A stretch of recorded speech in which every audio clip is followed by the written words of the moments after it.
안녕하세요. 장창호 삼국유사. 지난 시간에는 백제의 시조에 관해서 말씀드렸고, 오늘은 백제편으로 신라와 관계되는 여러분 잘 아시는 서동요에 얽힌 설화를 무왕과 선화공주라는 제목으로 말씀을 드리겠습니다. 무왕이 누구입니까? 무왕은 30대 백제의 임금인데 아버지가 법왕입니다. 법왕이란 말은 당시에 인도의 석가모니 부처를 가리켜서 법왕이라고 불렀습니다. 시호가 시호인 만큼 법왕은 굉장히 자비로운 임금이었다고 여겨집니다. 물론 임금의 재위한 기간은 만 1년 정도밖에 안 됩니다. 재위하고 이듬해에 운명합니다. 법왕의 아버지 해왕도 마찬가지입니다. 1년 정도 왕위에 오르자마자 운명을 하게 됩니다. 무왕은 해왕 법왕과 달리 40년 이상을 재위합니다. 그 삼국유사에 나오는 서동요의 설화에서 어머니와 용의 교합으로 태어났다고 전해지고 있습니다. 자, 용과 사람이 어떻게 교합을 하겠습니까? 그렇다면 이 용은 틀림없이 사람일 것입니다.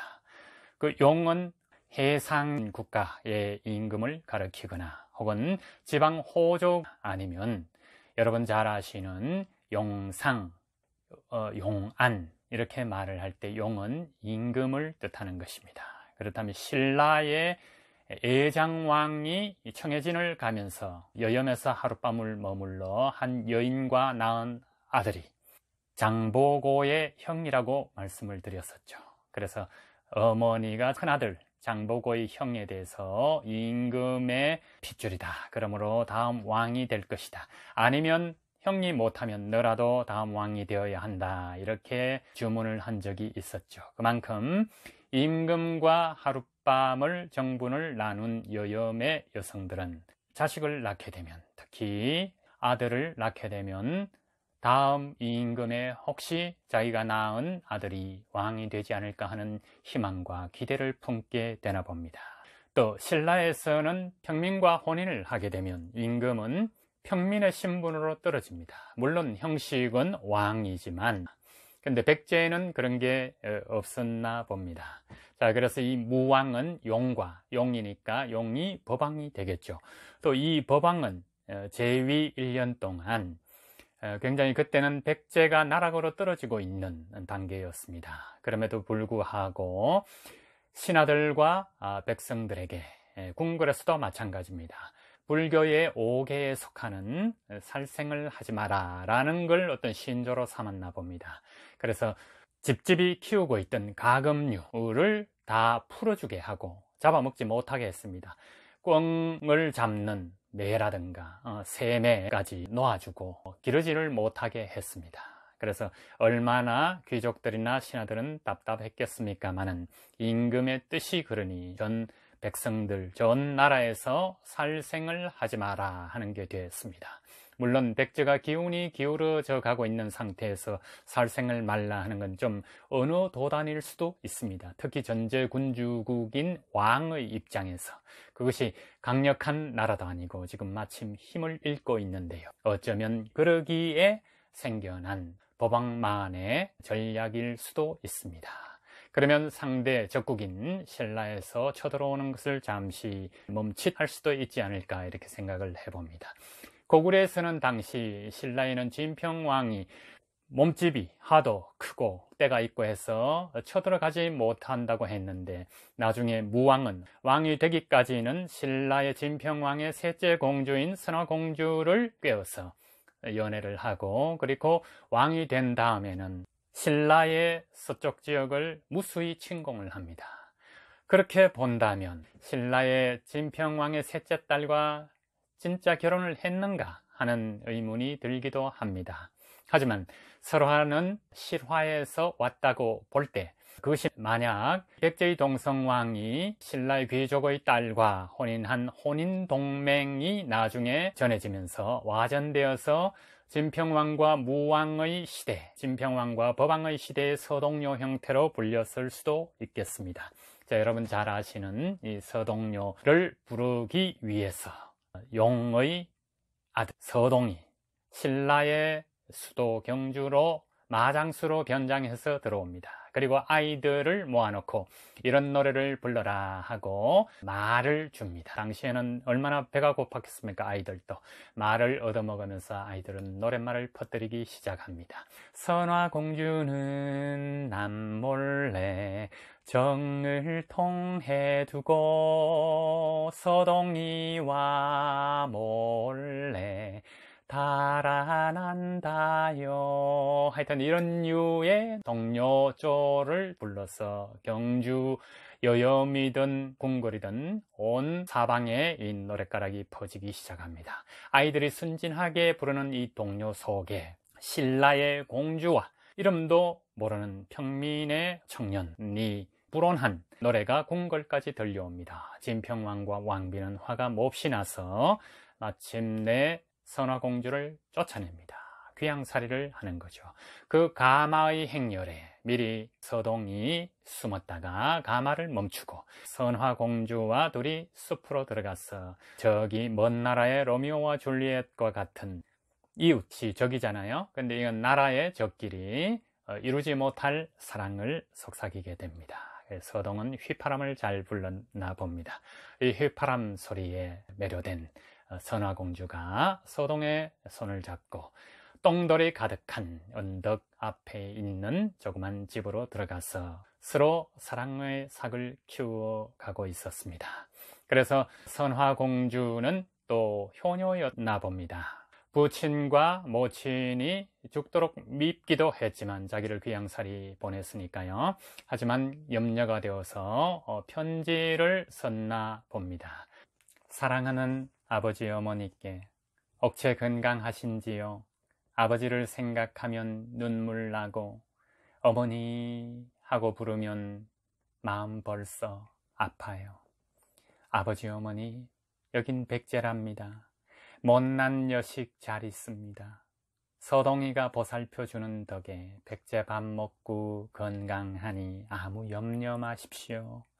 어머니가 주신 금은 간직하고 여기 똥돌을 보냅니다. 원하신다면 더 보내드릴게요. 궁을 지을 만큼 많이 있습니다. 존경하는 아버지 어머니, 다시 배울 때까지 건강하십시오. 사랑하는 아버지 어머니, 안녕, 안녕, 안녕. 자, 이렇게요. 선화공주는 자신을 쫓아낸 부모지만 편지를 띄워서 자신이 지금 백제에서 잘 살고 있다. 비록 건달 같은 청년에 납치된 듯이 해서 도망치다시피 온 백제 땅이지만 사실은 여기서 똥돌이라는 데 유념해 주시기 바랍니다. 이런 개념은 역사에 기록이 되어 있지 않습니다. 아마도 금이지 않을까 생각. 왜냐하면 용이 바로 임금으로 상징되기 때문에 임금과 교분, 정분을 나눈 여염의 여성에게는 재정적인 지원이 충분히 있었다고 봅니다. 그때 지원할 수 있는 게 금이 아니었을까. 그래서 서동은 어릴 때부터 금을 많이 보고 자랐다. 하지만 임금과 정분이 있는 여성이라고 할 때 그것이 여염의 소문이 퍼지면 안 될 겁니다. 그렇기 때문에 번쩍번쩍 누가 들여다보니까 금 같은데 그것은 똥돌이다. 이렇게 소문을 퍼졌을 가능성이 있습니다. 그렇게 해서 마장수 서동이는 선화공주와 사랑을 키워갔습니다. 마침내 왕이 됩니다. 신라의 공주와 연애를 하고 혼인을 했으니 실질로 친자는 아니지만 서자인 서동이 법왕의 뒤를 이어서 백제의 왕이 되었던 것입니다. 그런데 시호에 보듯이 무왕입니다. 무왕은 싸움을 해야 하지 않겠습니까? 그래서 왕이 되자마자 신라의 서쪽 성과 마을들을 공격을 많이 해서 성과를 거둡니다. 백제의 제2부흥기가 되는 것이죠.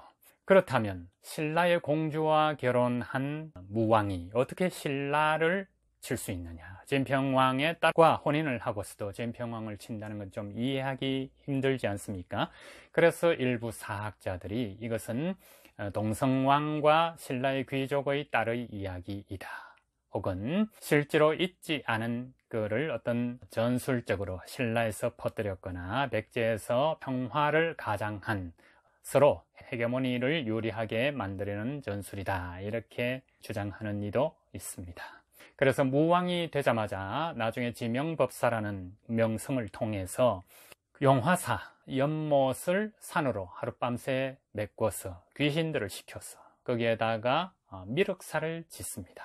이 당시에는 진평왕의 도움을 얻었다고 기록이 되어 있습니다. 그렇다면 미륵사라는 절은 불교에서 미륵은 향후 미래의 세계를 관장합니다. 그래서 무왕이 왕이 되었고 미륵사를 짓는다는 것은 백제가 중흥, 부흥할 것이며 앞으로 삼국을 통일할 수 있는 어떤 기세를 올린다. 이렇게 그것을 비는 것이라고 생각하시면 될 겁니다. 하지만 10여 년 전에 여기 이 미륵사의 사리탑봉안을 기록한 그 문서가 발견이 되었는데 거기에 무왕의 왕비가 사택적덕의 딸로 나옵니다. 그래서 한간에서는 또 식자들은 그렇다면 서동료의 설화는 순 가짜 아니냐 이렇게 한간에서 회자되기도 했습니다. 하지만 저는 또 그렇게 생각하지는 않습니다. 왜? 이 설화라는 것은 그냥 생긴 것은 아니기 때문입니다. 즉 적절한 합리적인 그 논증이 있어야 되는데 그것이 바로 왕은 비를 한 명만 두지 않았다는 겁니다. 또 무왕이 백제의 세력을 과시할 때이기 때문에 어쩌면 사택적덕의 딸이 제1비였을 수도 있고 그렇다면 선화공주가 제2비거나 3비가 되겠죠. 아니면 선화공주와 함께 왕이 되었을 때는 선화공주가 왕비였는데 어떤 일로 일찍 운명을 하고 다시 맞아들인 왕이 사택적덕의 딸일 수도 있는 것입니다.